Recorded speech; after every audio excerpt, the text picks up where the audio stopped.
create that blissful feeling because it was so nice. Each day I got more and more and more frustrated. I was just getting frustrated. And then by about day 7, I thought, I give up, I don't care. And then, of course, immediately came back, and then a craving came again. Oh, it's back, I like this, I want this, and then gone again. So, we need to let go of the craving. When you're in one part of the body and then some other part is like itching or whatever, so further or... If you're doing a serial scan, just ignore that and keep going. Otherwise, it's a sort of a distraction. You're not, because then your mind is determining what to do and not you. You're not in control anymore because you're jumping here, there, everywhere. So you want to, and of course you'll get back to that the next time you scan. So in this meditation, again, we'll start very slow, and you may find you'll need an entire session just to scan the body once. But as our mindfulness improves, we'll be able to scan more and more quickly. And then, of course, when we finish the scan, we go back to the top and start again. So we just keep scanning the whole session. And then, of course, we'll be able to just scan very quickly, and then we don't need to scan, because then we can notice sensations throughout the body in one go. And then we can also then move to internal, to go a bit further, is instead of scanning the surface of the body, we can do this like 3D scan going down. So this also can help. Also what I found is that unless there is something touching something, you can't do anything. Yeah, exactly. And that's because our mindfulness now needs more work. So that's another sign that shamatha practice is something we need to work on. Because if we're doing this scan and we're not really picking up anything, and we're doing it again and again, and it's really just blind spots everywhere, then that's maybe a sign we need to go back and do a bit more shamatha, and then come back and try again. Because otherwise nothing's happening. So that's why shamatha is going to be helpful for the Vipassana. I've been struggling a bit with the posture as well. And I didn't catch. I've been struggling a bit with the Posture, yeah. And I'm suspecting maybe that the mind is resisting this process. It's generating pain, it's generating, I don't know, just things that disturb me from going deeper. Sure, of course. I mean, and this is when we looked at this shamatha chart, and the first fault was laziness, and the fourth antidote was pliancy. Now we don't have much pliancy, that flexibility of body and mind. Now we have a lot of aches and pains in the body, and we have a lot of resistance to the mind. Because our mind, you know, the world we live in Buddhism is often called the desire realm. It's called that because our main driving force in our life is desire, craving, and attachment. So of course, sitting quietly in meditation is not something attachment wants to do. It's not exciting. So, let's go out. So, yes.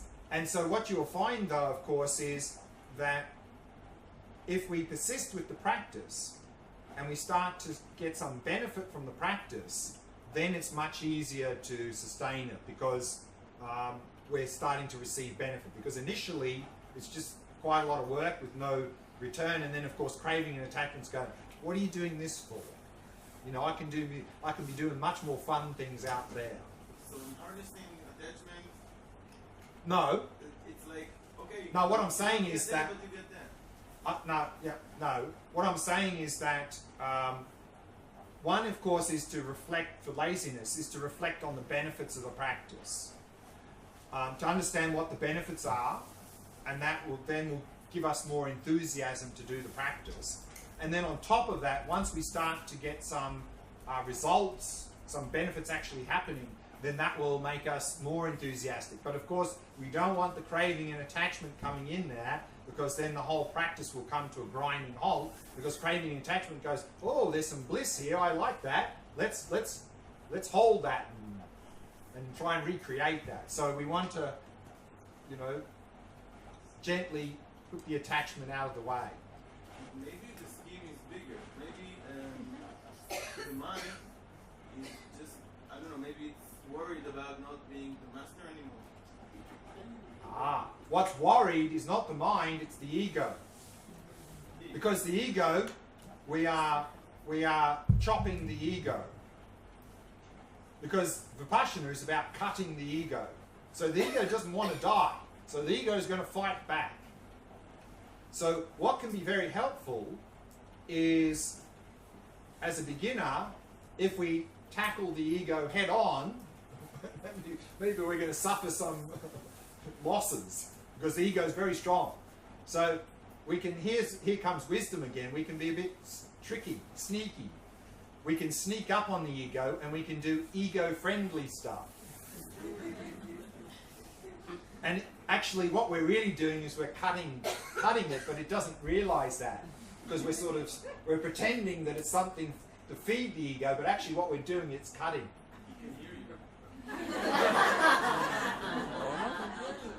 Not if you're very smart. See, one of the things, so one of the things we can do, this is sort of relating to the compassion wing now, is that, you know, we talk about overcoming the selfish mind. So, you know, sort of selfish ego, me, me, me, me. And I think in our modern world now, I think the younger generation's called the me generation, because it's all about me. So therefore, to sort of undercut that, we can be a little bit ego-friendly in what we do initially. Because if we sort of try and be totally against it, then the ego is going to rebel, and it's going to be quite a struggle. So, for example, you know, we talk about being unselfish when we're trying to help others, but of course the ego doesn't like that. You know, what's in it for me? So then we sort of tell the ego, you know, oh, I'm doing this to help people, so they're going to give me something in return. So you start helping people with this motivation, even a selfish motivation of hoping to get something back.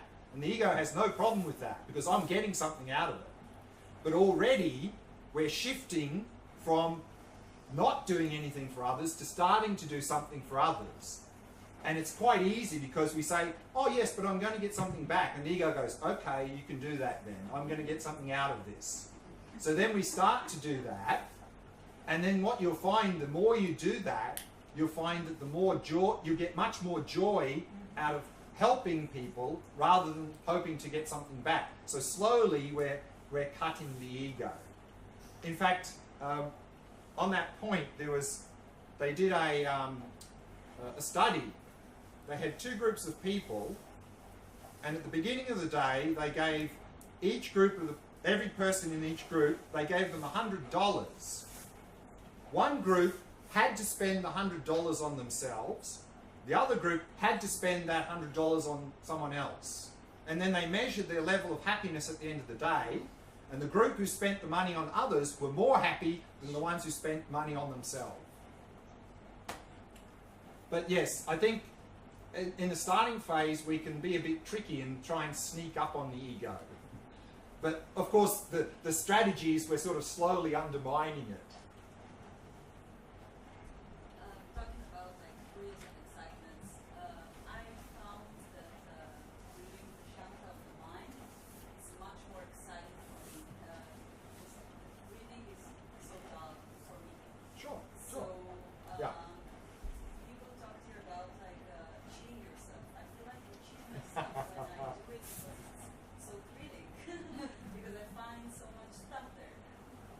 But that's not cheating. I mean, see, when we talk about in the shamatha practice, you know, use the object that works best for you, it may be that actually we can focus on the breath more easily, but it's not interesting. And yet, we find focusing on the mind more difficult, but we're very enthusiastic for the reasons you said. Then I think we should focus on the mind. Because unless you're enthusiastic, you're not going to go anywhere. So if you don't find the breath interesting. I mean, of course it is, but at the beginning phase, often attachment goes, oh, that's boring. Whereas, of course, the mind is always very interesting. So if we have that enthusiasm, that's what's going to drive us in our practice. So that's not cheating. I mean, that's using enthusiasm and directing it in a good way rather than directing it towards craving and attachment. I want to make sure I understood where your instruction vis-a-vis question about screening the body. Sure. Assume we decide to make a session with screening the body, the whole 20 minutes. You start to say you can pass chunk by chunk until you have sensitivity, sensation, move to the other part. Yeah. And then the other side, and the purpose is to get to a situation that you have all feeling sensation all over the body. Correct. And then try to do screening inside the body. Yeah. What after we get to this stage to try to go inside? Yeah, because I think inside is a little bit more challenging, but So first start with the external outside. side. Yeah. Okay. Well, another thing, I have a comment. I don't know, philosopher, and I have a certain uneasiness with how you formulate your attitude towards the ego. Yeah. You say to chunk to this. I think To what, sorry? we chunk pieces of the ego. To undercut it. Yeah, undercut it. Yeah. I feel certain uneasiness, and I think it's not helping me at least. Why? Sure. Sure. No. I think better way is for me. I suggest to you. Sure. I think what you are doing, what Buddhism is doing, is to release us from the loneliness of the ego. It's not cutting him. It's not destroying him. I think this is the way I feel it. I accept it. It helps me to go out of my loneliness with my ego, me. And I do think that you are not making fun of the ego by saying, don't worry, you'll get back. I do think that you will get back. I mean, I don't think we are cheating him. I do believe, I mean, otherwise you will never convince me to be compassionate or to be generous. Never in my life. Yeah. You will convince me. I'll be happy if I feel that it's good for me. Yeah. Okay, so it's better for me if I feel better not to keep all my money for myself. Okay, so I'll do it. I mean, Yeah, maybe it's. But the painting that you're painting, it cutting it. I feel it's not. Is frightening you. Maybe it's because normally I don't use the word ego much because I think that there are many different ideas about what that is, and we can get a lot of confusion. So generally and of course the word ego doesn't exist in Buddhism. Of course. So when I use it, for me, I use it as synonymous with the me attitude. What's called in Buddhism self-cherishing, putting ourselves above others. That's how I use the word ego. But I think maybe what the difficulty here is that you're using the word ego in a little bit different way than that. So I think that what you're saying is that there is a healthy ego and an unhealthy ego. I didn't think of it in these terms of two egos. I'm thinking. Yeah. No, maybe I'm using the word ego. What you say self-cherishing mean. Maybe this is only So often I don't tend to use that because often it creates confusion. So my intention was there is that we can skillfully cut the me attitude. That's what I was meaning to say. Is that the me attitude, to push against that head on is difficult. So therefore, if we start to help others with the hope of getting something back, that's easier to begin. Yes, of course. And so that's what I meant by being sneaky. Only that, not anything more than that. Okay. Last question, then we take a break. I find myself attached for 2 days anymore. Attached to what, sorry? Attached to a problem. Okay. Maybe it's a philosophical problem. When I'm experiencing my experience, either in a shamatha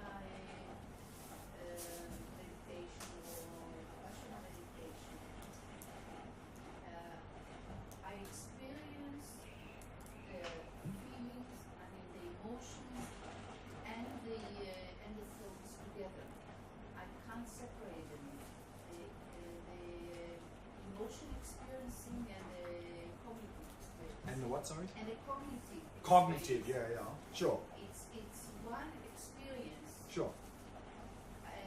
It's more easily with the body to Sure. make Distinction. a distinction. Well, Sure. it's not 100% Sure, distinction sure, either. sure.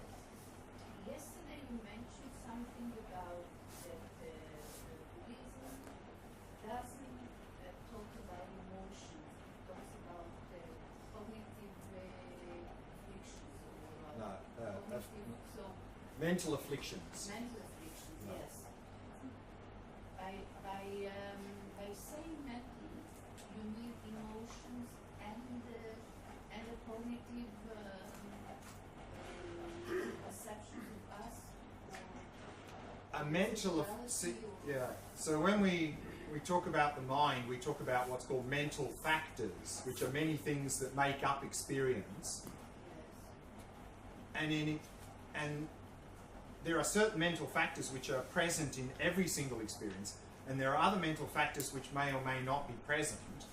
And so within an experience, usually there are many factors, some cognitive, some more emotional, some more others. So the whole package is experience. So we talk about them individually to identify the various components of experience, but they don't occur individually. They come as a package, but to understand the package, we break that down into the various aspects, because then we can deal with various aspects within experience, but they're not somehow, there's not one thing over there and another thing over there. They're all packaged together. It's just a way of